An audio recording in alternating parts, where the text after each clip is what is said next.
One of my favorite questions that we frequently get is from cafe owners who are just starting their journey in cold brewing. They ask us, what coffee should I use to brew my iced coffee in the Toddy Cold Brew system?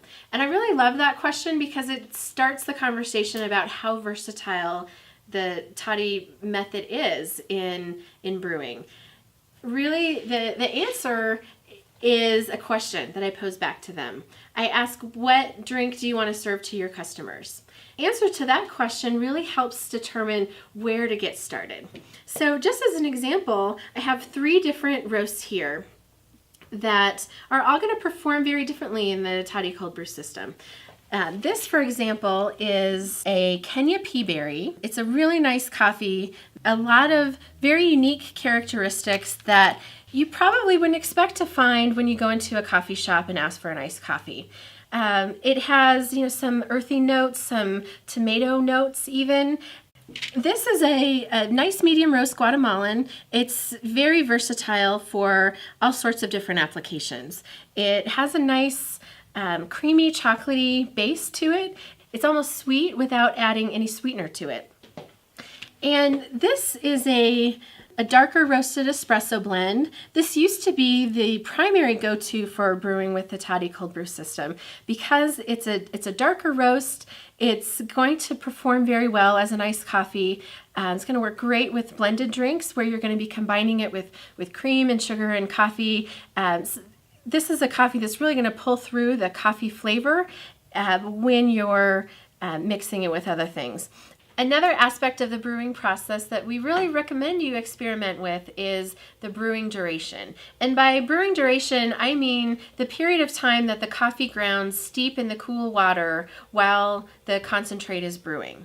We recommend that you brew anywhere from 12 to 24 hours, depending on the flavor profile that you want to arrive at. One thing that we measured here with the refractometer is total dissolved solids.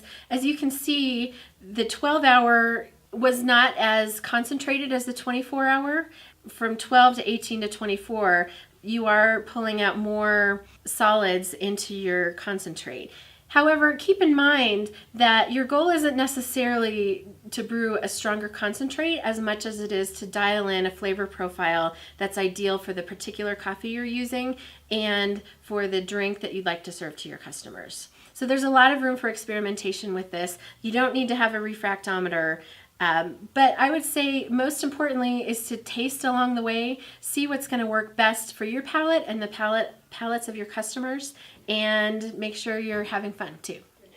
So to wrap up our overview segment on experimentation, we have whipped up a couple of drinks that represent a variety of different things that you can do with Toddy Cold Brewed Concentrate.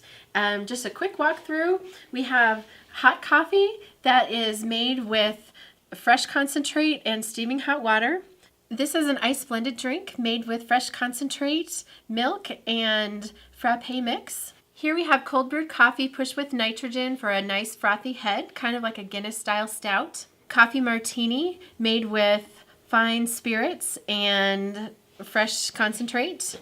Here's an iced coffee with pure concentrate, diluted to taste, and ice cubes. This is a green tea that we made by cold brewing loose leaf green tea in the Toddy Cold Brew system. And then this is ice concentrate, full strength concentrate over ice for those who like a stronger taste. So again, like I said, this is just a brief overview of different ways you can dive in experimenting with your Toddy Cold Brew system. In future segments, we're going to delve in a little bit closer into some of these topics, some of these recipes, and really answer more of your questions on how to be successful with your Toddy Cold Brew system as an integral part of your cafe.